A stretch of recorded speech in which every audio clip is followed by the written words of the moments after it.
밤에 주신 하나님의 말씀 보겠습니다. 마태복음 18장 6절과 7절 두 구절을 살펴보도록 하겠습니다.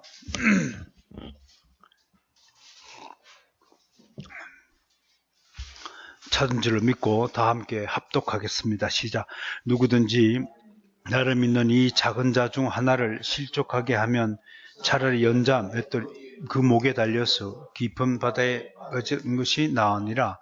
실족하게 하는 일들이 있음으로 말미암아 세상에 화가 있도다. 실족하게 하는 일이 없을 수는 없으나 실족하게 하는 그 사람에게는 화가 있도다. 아멘. 잠시 기도하고 시작하겠습니다. 주님, 수요일 저녁마다 실시하는 기독교 강요의 강설을 주께서 주권하에 진행시켜 주신 줄 믿습니다. 오늘 이 밤에도 성령께서 역사해 주셔서 바른 진리의 길로 우리를 인도하여 주시옵소서. 말씀을 전하는 자나 듣는 자가 그리스도 안에서 하나로 연합될 수 있도록 주님 도와주시옵소서. 예수 그리스도 이름으로 감사드리며 기도합나이다. 아멘. 자, 오늘 저녁에는 이제 기독교 강요 3권 11장에서 19장까지 진술되어 있는 큰 주제가 뭐죠? 이신칭의다. 그렇게 설명한 바 있습니다. 그 마지막 순서인데 특별히 오늘 19장에서는 우리가 언뜻 보기엔 이신칭의와는 별로 관계가 없어 보이는 그리스도인의 자유한 문제를 다루고 있다 이겁니다. 그러면 우리가 첫 번째 생각해 봐야 될 것이 칼빈은 도대체 무슨 의도를 가지고 이신칭의에 속하는 그런 부분에다가 그리스도의 자유라는 항목을 끼워 넣었을까? 이곳에다가 왜 그리스도의 자유를 진술할까?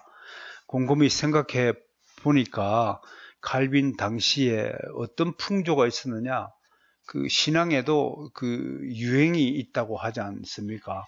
어떨 때는 칭의론 가지고 막 싸우다가 어떨 때는 성화론 갖고 막 싸우고 요즘에는 뭐 능동순종과 수동순종 가지고 막 싸우고 그 신앙에도 유행이 있다 그런 말이 있듯이 칼빈 목사님이 살았을 당시에 16세기 그때 이제 스위스를 비롯한 이제 여러 이제 종교개혁의 도시에서 마치 그 5, 6세기 때 영국의 수도사인 그 펠라기우스가 로마를 방문했다가 본 모습처럼 칭의를 받았다고 하는 사람들이 그 자유를 마음대로 사용하여 악용하여서 방종함이 우리 교회 안에 널리 알려지니까 그런 점들을 우려하여서 칭의를 받았다고 해서 그리스도인들이 그 자유를 네 맘대로 사용해서는 안 된다라는 교훈을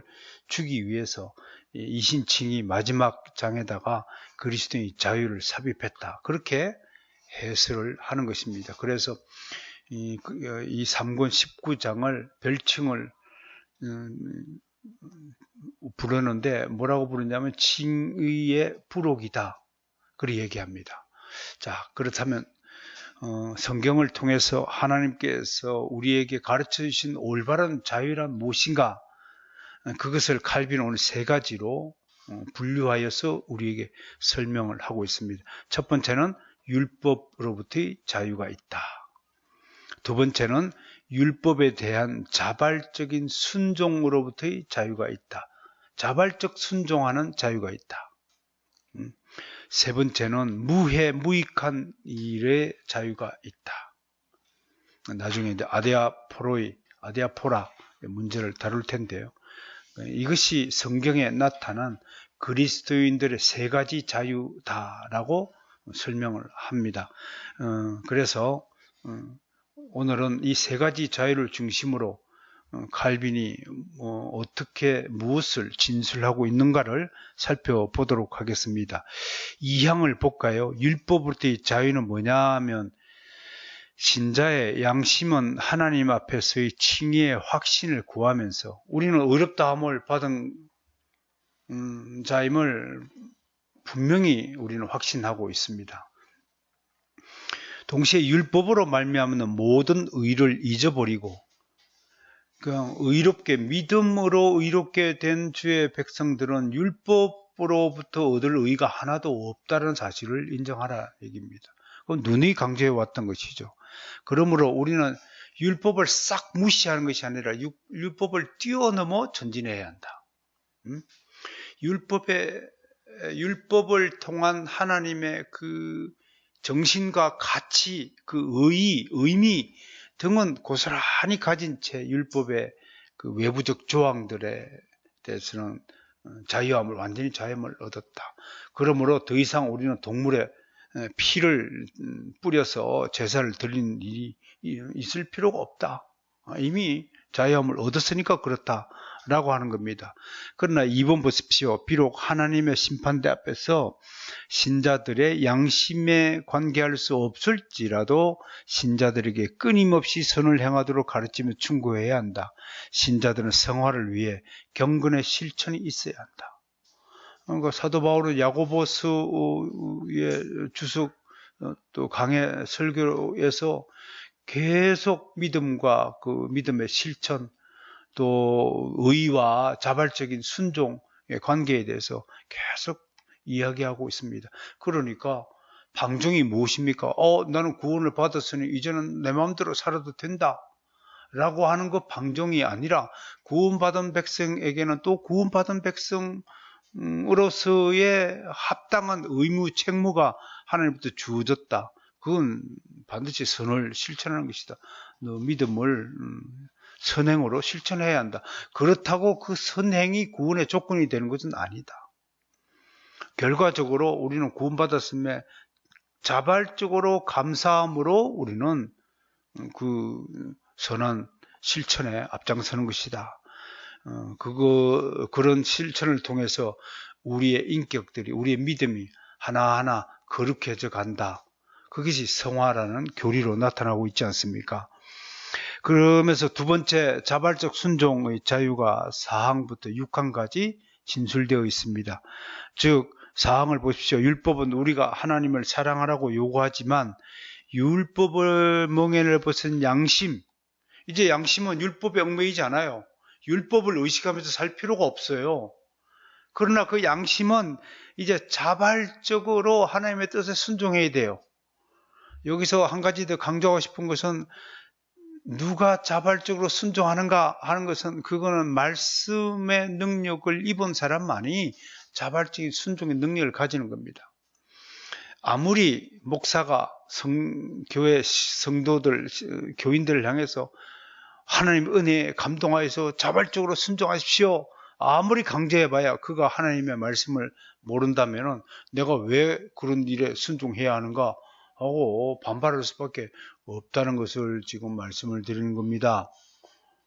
그러니까 이게 자발적 순종이 결국은 말씀의 능력으로 갈 수밖에 없다는 사실을 명확하게 설명할 수밖에 없는 것입니다. 자, 자발적 순종 5항을 보겠습니다. 우리의 모든 행위를 율법의 기준으로 판단한다면 이는 우리가 마치 엄한 주인 밑에 사는 종과 같은 것이다. 그러니까 기독교와 이슬람의 하나님이 왜 다르죠? 이슬람의 알라시는 인간 생활에 첫 번째 개입하지 않고 늘 지엄한 곳에 늘 인간의 손길이 미치지 못한 매우 고매하고 거룩한 것에 홀로 따로 떨어져 있는 분이시란 말이에요. 그리고 굉장히 엄한 주인이란 말이에요. 잘못을 했을 때는 반드시 벌을 주고, 그리고 잘못된 가르침을 통해서 보십시오. 이방인들의 알라신을 믿으라고 강요해야 하는 것이 이슬람 무슬림들의 임무다. 그런데 만약에 복음을 이 알라신의 뜻을 전했음에도 불구하고 알라신을 믿지 않는 자는 목숨을 가질 때 오히려 알라신이 더 기뻐하신다. 그래서 테러하는 거예요. 테러가 순교예요, 그들에겐. 우리가 보기엔, 야, 쟤네들 9.12 테러 보세요. 빌딩을 쳐박는 놈들은 세상에 어떻게 그런 생각을 했을까요? 근데 그들은 그 순간에 환호를 하고 알라가 이겼다고. 그럼 알라는 폭력의 신이죠. 그런 것들이 다 이렇게 알라시는 심판하는 하나님으로 그들이 인식하고 실제로 그런 신임을 코란이 명확하게 밝히고 있다는 사실을 우리는 알 필요가 있습니다. 그러나 우리 주님은 사랑의 주님이십니다. 엄한 주인이 아닙니다. 주인이면서도 오히려 종을 섬기는 주인입니다.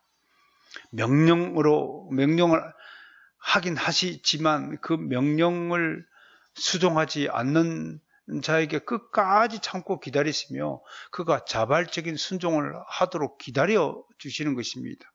왜 여러분 부모가 자식을 키울 때 다른 자식이 그렇게 잘못했으면 당장 아마 고함을 치고 삿대질을 하고 뭐라 그랬을 겁니다. 근데 자기 자식이 잘못할 때는 어떻게 합니까? 끝까지 언젠가는 저 자식이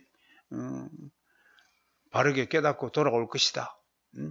신창원이 모친도 우리 아들은 절대로 나쁜 아이가 아니라고 하는 거 보십시오.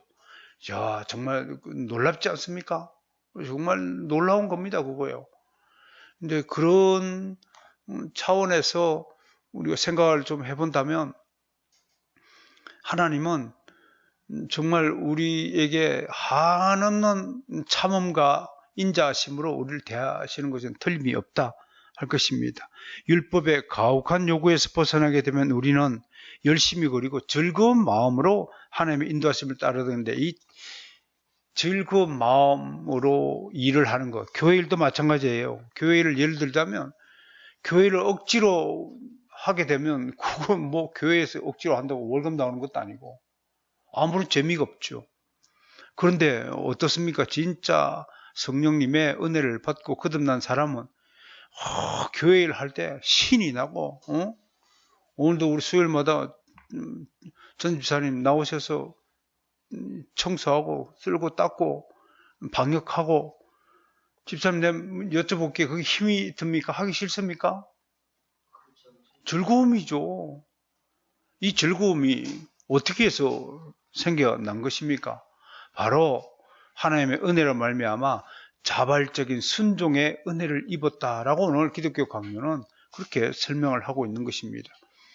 저는 이 자발적 순종의 은혜를 입은 모든 성도들을 하나님이 정말 기쁨 가운데 연락하실 줄 굳게 의심하고 믿습니다. 우리가 드리는 봉사가 아무리 사소하고 졸렬하고 불완전하다 할지라도 지극히 자비로우신 하나님께서는 그것을 용납하신다고 확신해야 할 것입니다. 그리고 한 가지 주의사항이 있습니다. 그럼에도 우리 가운데 남은 죄 때문에 무서워하는 신자들에게 칼빈은 남은 죄가 있다 할지라도 절망하지 말고 낙심하지 말라고 또 위로하고 격려를 줍니다. 신자들은 죄가 근절되었다든지 또는 의가 자기 안에 거하고 있다는 것을 아직 명확하게 깨닫지는 못하지만 그렇다고 해서 하나님이 그런 죄를 가지고 노하시지는 않을까 하고 두려워하고 낙심할 필요가 없다는 것입니다. 왜냐하면 이 구절의 말씀이 우리의 위로가 됩니다. 은혜를 말미암아 우리가 율법에서 자유함을 얻었기 때문에 그렇습니다. 로마서 6장 14절 어떤 말씀입니까? 너희가 율법 아래에 있지 않고 은혜 아래에 있느니라 라고 하였기 때문에 그렇습니다. 그러므로서 우리는 율법의 멍에로부터 자유함을 얻었으며 동시에 하나님의 자발적인 순종에 자유한 그런 은혜를 입었다라고 할 것입니다. 세 번째 이제 자유가 무익에 대한 자유인 것입니다. 이것을 아데아포로이라고 말하는데요. 해롭지도 않고 중요하지도 않고 그냥 사소한 것들, 예? 뭐 오른손으로 밥을 먹든지 왼손으로 밥을 먹든지 왼손으로 머리를 감든지 오른손으로 머리를 감든지 뭐 아무 진리와 관계없는 일상생활에 일어나는 사소한 문제들에 대해서는 우리는 어떤 종교적 의무도 매이지 않는다. 그건 여러분 각자의 주어진 자유합니다. 라고 말하는 것입니다. 그런데 자신의 목적을 위해서 자유를 남용하는 경우에 대해서 칼빈이 진술합니다. 바울은 무엇이든지 스스로 속된 것이 없으되 다만 속되게 여기는 그 사람에게는 속되다. 좀 이따가 제가 오늘 19장 말씀을 정리할 때 한번 언급해 드리겠습니다만, 우리 일상생활을 하면서요, 정말 내가 생각하는 그 가치가 또 우리가 대부분 이렇게 생각한다고 하여서 또 특별하게 생각하는 사람들 무시하거나 조롱하는 경우가 참 많거든요. 현저하게 악한 경우가 아니라면, 아디아포라의 경우에는 얼마든지 우리가 용납하고 그런 미숙하다 할지라도 용납하는 그런 배려가, 아량이 있어야 되겠다는 것입니다. 또 미신적으로 생각하는 사람들이 많습니다. 예를 들자면 장사하는 사람들이 아침 일찍 첫 손님이 여자일 경우에 소금을 뿌린다든지, 그런데 이제 그 소금을 뿌리는 사람은 자신의 미신적인 생각 때문에 소금을 뿌렸겠지만, 여러분 자유와 이따가 얘기하겠지만 자유의 문제와 항상 생각해야 될 반대의 용어가 뭐냐면 상처입니다. 내가 내 자유를 행사할 때, 내 권리를 주장할 때 상대방의 사람들이 어떤 피해를 받는가, 어떤 상처를 입는가를 생각하는 것이 그리스도인의 진짜 자유의 정신이라고 하는 것입니다.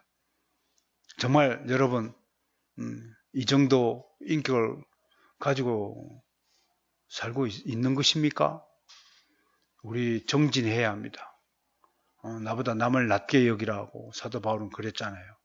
그 형제를 말이에요, 바보라고 라가라 하는 사람은 하나님의 저주를 받을 것이다. 그게 무슨 뜻입니까? 예? 생각을 해보세요. 진짜 무슨 뜻입니까, 그게? 얼마나 내가 가진 자유를 남용하고 방종하는가를 생각해 봐야 됩니다. 또 3번을 보세요. 두 가지 양심, 당황하는 양심에 대해서 설명하고 있습니다. 하나는 너무 확신한 나머지 하나님께 돌아서는 것. 예를 들자면 아무리 인간적으로 딱 볼 때 맞아 떨어지는 거예요. 주로 이제 어떤 연예인이 자기 사업 실패 얘기를 TV에 나와서 합디다. 계산적으로 하니까 한 달에 1,000만 이상 남는 게임이야. 계산은 그래, 계산으로.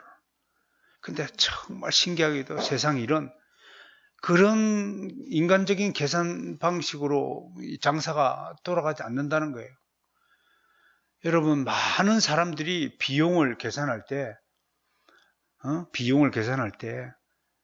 진짜 비용을 옳게 계산하는 법이 별로 없어요. 진짜입니다, 이건. 알게 모르게 뜻하지 않는 비용이 발생하거든요. 근데 사업을 구상할 때 그런 비용 계산을 염두하고 사업계 하는 사람들이 별로 많지 않다고 하는 겁니다. 너무 지나치게 확신하는 경우예요. 자기 자신을 너무 신뢰하지 않았으면 좋겠어요. 여러분, 코로나가 터질 줄 누가 알았습니까? 예? 코로나가 아니면 상당히 그 수익금을 올리고 사업을 성공리에 했었을 사람들이 주저앉은 경우가 많을 겁니다. 저도 그렇잖아요. 바이블 시네마 찍자마자 코로나가 발생해가지고 누가 알았어요? 참 기대에 희망에 부풀었잖아요. 많은 교회가 올 줄 알고 다 섭외해놓고 있었는데 눌러앉는 경우 누가 압니까? 한 치 앞을 가늠할 수 없는 겁니다. 그러니까 너무 나는 율법으로부터 자유를 얻었으니까 이제 내 세상이야. 이제 내가 하는 일은 뭐든지 다 성공할 수 있어. 이런 그 지나친 확신들이 우리의 인생을 망가지게 한다. 참 놀라워해야 됩니다. 다음에 반대적으로 너무 두려워하는 경우, 지나치게 두려워하는 경우 하나님의 선물을 감사함으로 받지 못하는 거예요. 하나님이 주셨음에도 불구하고 이게 하나님이 주셨는 거 맞아요? 아니요, 이거는 내가 노력해서 내가 열심히 해서 본 거예요. 하나님이 도와주신 거 아니에요. 심리적으로 모든 인간은요, 어머니 뱃속에서 태어날 때 불안을 갖는다고 합니다. 심리학자 프로이드가 말한 건데요. 분리불안이라고 하는 겁니다. 물론 심리학자들이 이야기하지만, 그래서 모든 인간은요, 원초적인 두려움을 가지고 있다 합니다. 그래서 실험을 해봤대요. 감방에 가면 독방이 있습니다. 죄수를 독방에 가두고 또 한 사람은 여럿이 있는 곳에 가뒀는데 한 달 뒤에 보니까 독방에 있는 사람은 체중이 감소되고 여러 명 있는 경우에는 먹을 거는 독방에 있는 사람 더 많이 먹는데도 여러 명 함께 합방한 사람은 살이 찌고 피부 때깔도 좋더랍니다. 인간은 사회적 동물이고 인간은 홀로 존재할 수 없는 동물이에요. 그런데 여러분, 영적으로 하나님과 멀어진 인간은 하나님께 떨어져서 지금 홀로 사는 존재가 되었다고 할 수밖에 없잖아요. 그런 차원에서 이런 분리불안에 대한 원초적인 두려움을 갖고 있어서, 또 요즘의 아이들은 우리가 공부도 가르쳐보고 해보지만 정말 지나치게 그 과잉 보호를 받고 자랐다라는 생각이 들 때가 한두 번이 아닙니다. 그럴 때 보면 참 안타까운데요. 그렇다고 뭐 뚜렷한 해결책이 있는 거 아니고, 그 부모한테는 자식이 하나밖에 없으니까 그 부모한테는 얘가 전부인 거예요. 지금은 무슨 게임이냐면, 얼마나 위험한 사회냐면, 옛날에는 자식 하나 죽어도 10명 중에 한 놈 죽어도 그냥 괜찮아요. 9놈 살았으니까. 그게 이제 그 결핍인데, 지금은 뭐냐면 소실이라 하는 거예요. 잃어버리면 다 잃어버리는 거예요. 그러니까 그게 얼마나 위험한 겁니까? 여러분, 요즘 정보화 시대를 하이 스피드, 하이 리스크 시대라고 합니다. 그게 무슨 뜻인가요? 지금 현대 사회는 속도가 굉장히 빠르잖아요. 인터넷이 느리게 막 안 터지면 하잖아요. 저 안에 보면 미친놈들 같아요. 이게 잘 안 터지니까 막 손가락으로 막 이러더라고. 그런다고 빨리 터지는지 이런 내가 잘 모르겠지만 속도에 굉장히 민감한 거예요. 그런데요, 여러분, 속도가 높을수록 위험, 리스크가 높아진다는 거예요. 따라서. 그러니까 오늘날 우리 현대사회가 굉장히 위험하다는 거예요. 옛날에 구르마 끌고 가다 잠깐 돌아도 좀 구르마가 또랑가에 빠져도 큰 사고 안 나잖아요. 저기 뭡니까? 초고속 비행기 조종한 놈이 깜빡 졸아봐봐요. 큰일 날 거 아니에요. 갖다 받치면 뼈도 못 줄이죠. 휙 날아가가지고 그런 시대에 살고 있단 말이에요. 그러니까 요즘의 아이들을 우리가 쳐다보면, 여러분, 이 말씀 묵상이 왜 중요하냐면, 확 속도 없어져 달리는 놈을 이 제어장치, 말씀이 제어장치가 되는 것 같아요. 말씀이 쫙 잡아주니까 아이가 마음이, 속도감이 점점 줄어들어서 안정되게 수도하는 거예요.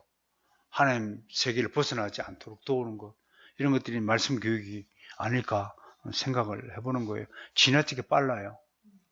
대한민국 사회가 너무 지나치게 빨라요. 인터넷도 너무 지나치게 빠르고요. 주가도 너무 지나치게 요동을 치고요. 사람들도 너무 지나치게 빠르게 배신해요. 요즘에는 다 배신 덩어리들이에요. 배신 덩어리들. 어쩌면 줘요, 이거를요. 이런 사회가 돼서 되겠어요? 큰일 나겠더라고요. 그러니까 아무튼 우리라도요, 좀 중심을 잡고 살아야 되겠다는 생각을 합니다. 그러면서 자유의 악용에 대해서 다루는데 1항은 정욕에 사용하지 말아라. 그리스도인에게 주신 자유는 배를 위한 자유가 아니다. 칼빈이 19장을 시작하면서 그렇게 언급하고 있습니다. 2항에 보십시오. 사치와 향락을 위해 자유를 사용하지 말라. 3항 보세요. 절제, 만족, 겸손 세 가지 용법을 우리에게 소개합니다. 절제합시다. 요즘에 너무 많이 먹어요. 너무 잘 먹어요. 반찬도 옛날에는 우리 군대에 있을 때는 일식 2찬, 3찬이었는데 우리 교회 점심 때 먹는 반찬도 일식 8찬쯤 되잖아요. 7찬, 8찬 이래 돼요.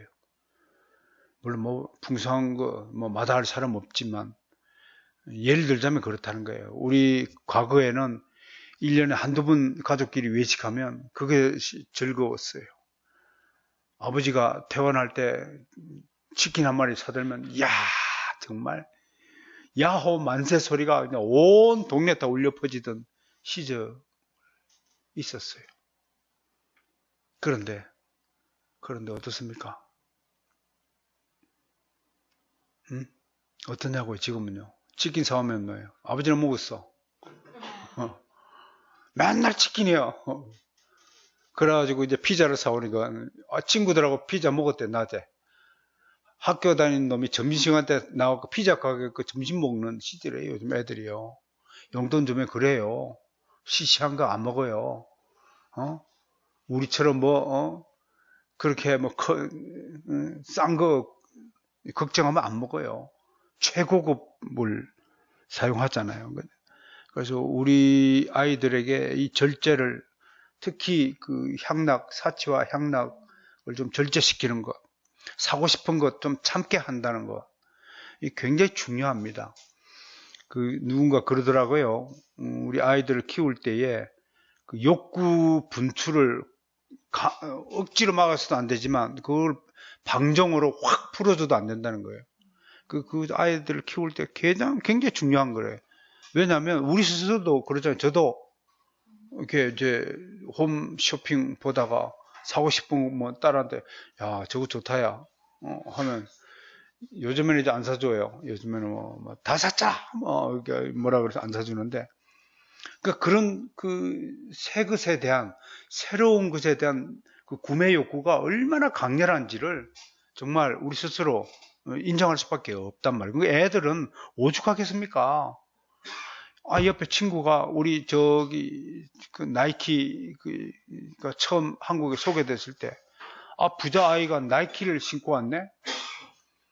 얼마나 그게 부럽던지 나이키 신발 탁 걸어가면 그걸 쳐다보는 게 다 애들 쫓아가면서 이야 나이키 결국은 저는 나이키는 못 신고 나이크는 실어서 봤습니다. 동대문 시장에 가고 가짜 신발 나이크 사가지고 그래 봤지만 이게 정말 이 구매 욕구 새 것에 대한 그 욕구가 얼마나 강렬한지 모릅니다. 그러니까 절제가 쉬운 게 아닙니다.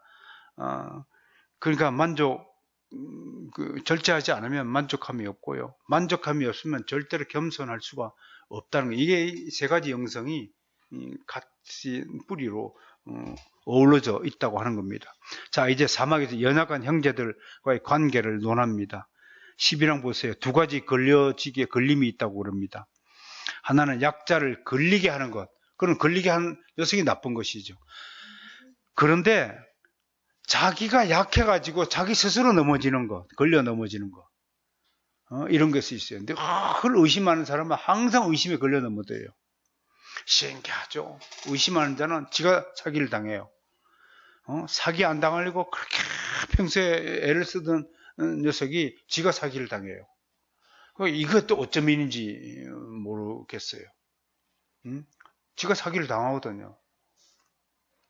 그런 차원에서 이 두 가지 걸림이 있다는 것을 하라면서 바울은 믿음이 연약한 자를 걸려 넘어지게 하지 마라. 오늘 마태복음 18장 6절 7절 읽었죠. 실족해 하는 자에 대해서 하나님이 얼마나 엄중히 진노하고 계시는가 생각해 봐야 됩니다. 본인이 약하여서 스스로 걸려 넘어진다 할지라도 우리는 그 약한 형제를 돕기를 정말 주저하지 않아야 되겠다. 그러니까 믿음이 연약한 자를 너희가 받으라 하고 가르치고요. 서로 판단하지 말며 도리어 부딪힐 것이나 거칠 것을 형제 앞에 두지 말라라고 충고하고 있습니다. 그러면서 자유의 바른 표기를 우리에게 가르쳐 주고 있습니다. 또 자유의 사용에서 지혜가 필요하다. 예를 들면 바울이 디모데에게는 할례를 명하라고 했습니다. 왜? 믿음의 덕을 보이기 위해서. 그러나 바리새인들이 나타나서 강제로 할례를 요구할 때는 강하게 디도의 할례를 거부하였다는 사실을 소개하고 있습니다. 이웃에게 덕이 될 때엔 자유를 강화하고 덕이 되지 않을 때엔 자유를 포기할 줄 알아야 한다. 이것이 자유 사용의 큰 법칙이 될 것입니다. 14망은 이웃을 사랑한다는 구실로 짓는 죄를 논하고 있습니다. 우리의 자유는 사랑에 속해야 하지만 사랑은 순결에 종속되어야 합니다. 온갖 악한 일에 괴수 노릇을 하는 자들이 이웃에게 걸림이 되지 않은 행동을 한다며 나설 때 그런 말을 조심히 새겨들어야 한다. 한마디로 사기꾼들이요, 당신을 사랑합니다 하는 그 입에 발린 말에 쉽게 속지 말라는 거예요. 우리 잠언서에도 있잖아요. 청년이 주의 길을 걸어가는데 이웃집 여자가 자꾸 꼬시잖아요.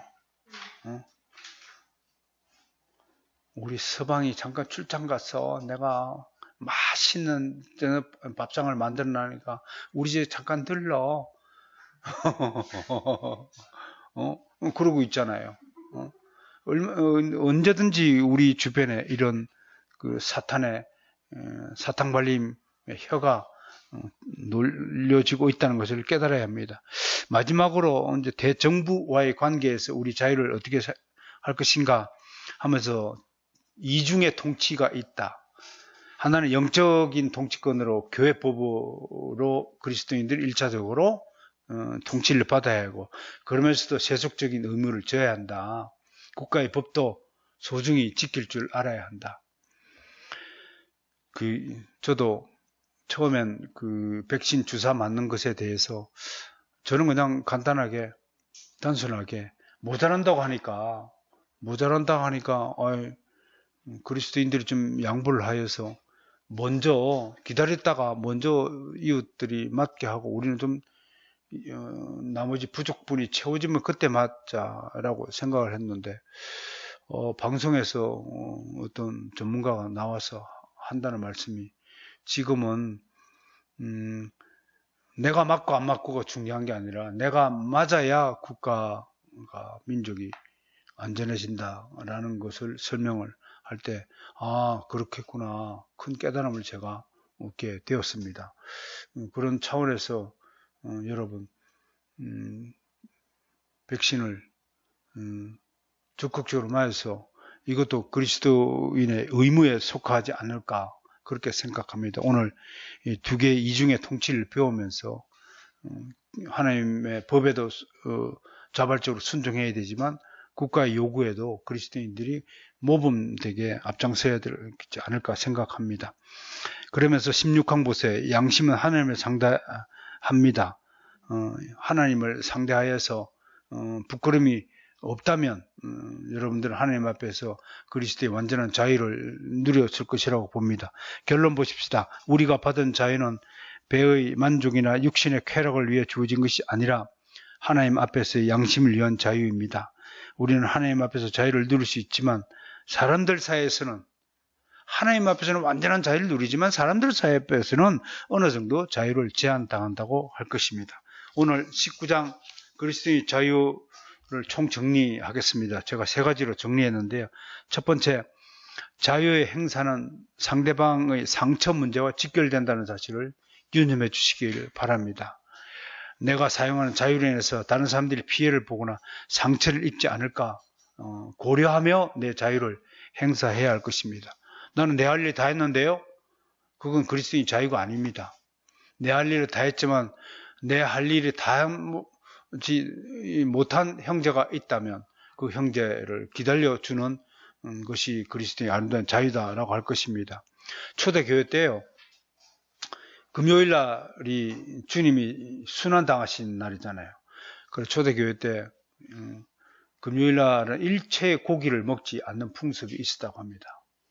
그런데 조금 시간이 지나니까 젊은 층에서 그거는 율법적인 조항을 우리가 왜 지켜요? 그래가지고 금요일 날 또 거꾸로 막 페스티벌을 막 금요일 날 하고 막 만찬을 하고 하니까 어떻게 돼? 두 세력이 서로 우리의 자유가 옳다 주장하는 바람에 초대교회가 그때부터 분리가 되고 싸움이 나고 평화가 깨지고 내 자유만 강조하니까 그렇게 된단 말이에요. 우리 저 교회 회의할 때도 막 내 주장만 하는 장로님들이 세고 셌다고 합니다.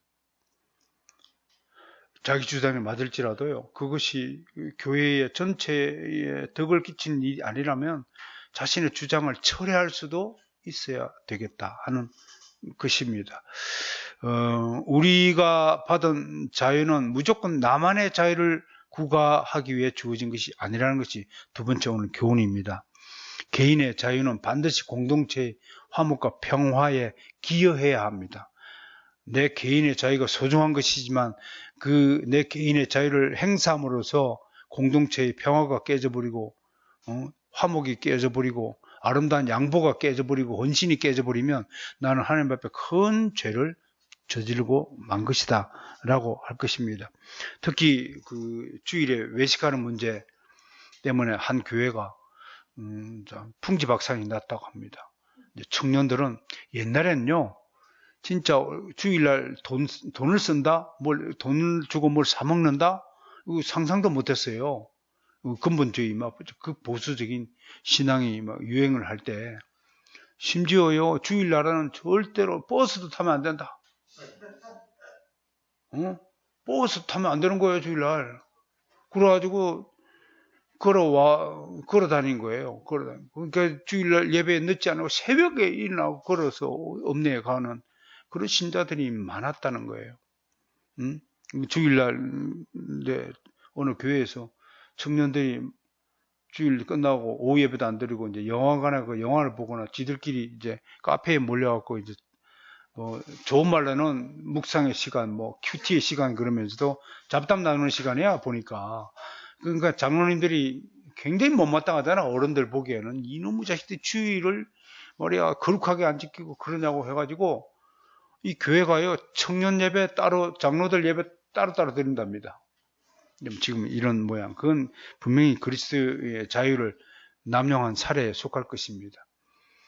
그 교회 안에서 목사님 중매로 결혼한 부부가 있는데 남편 집사가 지독한 영화 강의라는 거예요. 특히 개봉 영화 강의래. 개봉 영화는 절대적으로 개봉하는 날 가서 봐야 되는데, 옛날에는 안 그러더니, 옛날에는 개봉할 때 보통 월요일 날 하는데, 요즘 영화는 다 일요일 날 개봉을 한대요.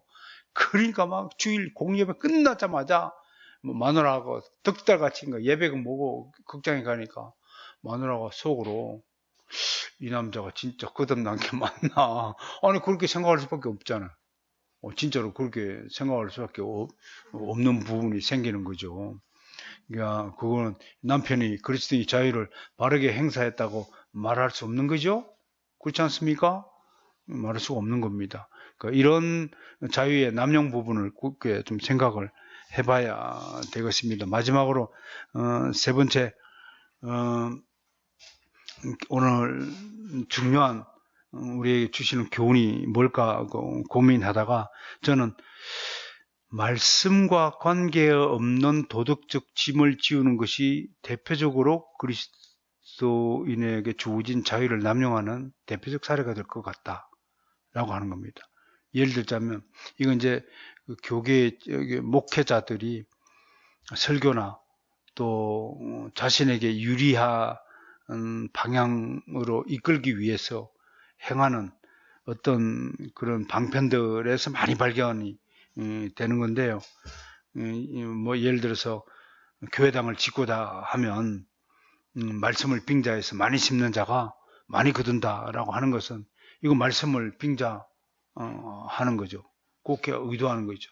그럼 이거는 목회자가 그렇게 말을 하는 자유가 있다 할지라도 그 자유는 하나님에게 꾸짐을 얻을 수밖에 없는 자유가 될 수밖에 없다는 것이죠. 그 잘못된 가르침이나 또 성경을 또 문자적으로 해석해갖고 성도를 잘못 가르치는 것도 잘못된 자유를 구가하는 것이다. 우리는 분명히 방종하지 말아야 합니다. 영어 성경을 찾아보니까 방종이라는 단어는 서구 개념에는 방종이라는 게 없더라고요.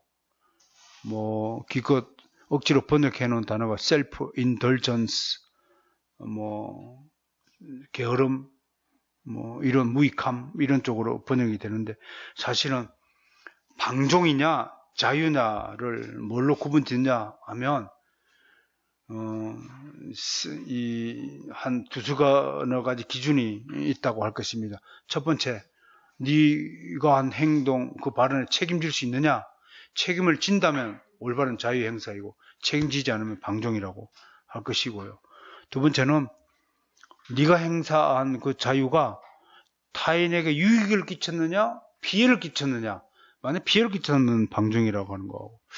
한 가지 더 첨가한다면 교회 안에서 우리가 신앙생활 하시면서 내가 한 발언이 교회에 진짜 덕이 되고 유익이 되는가? 이걸 좀 따져보고 행해야 되겠다. 이제 저 개인적인 입장을 좀 밝히자면 사실은 이 허구 많은 이제 일반 복음주의 신앙의 경향들이 완전히 그냥 자리를 잡았잖아요. 습관화가 되어버렸잖아요. 이거 신앙의 습관, 이거 고치기가 정말 쉽지 않을 것 같습니다. 말씀 중심의 신앙, 아까 존 니스벳 이야기하는 것처럼 그 스코틀랜드 언약도들처럼 진리를 지키기 위해서 목숨을 거는 이런 신앙이 아니라 자신의 안위와 유익을 위해 자신의 자유를 행사하는 데 있어서 하나님의 말씀이 그냥 참고사항쯤으로 삼아버리는 이런 풍토가 계속 지속이 될 터인데 과연 이러한 것들을 뭐라고 그럴까요? 고칠 수 있을까? 한번 생각해 본다면 참 쉽지 않겠다. 참 쉽지 않겠다. 그런 생각이 듭니다. 어떻든 우리가 현재 처한 이 상황에서 아까 모두에 제가 그랬잖아요.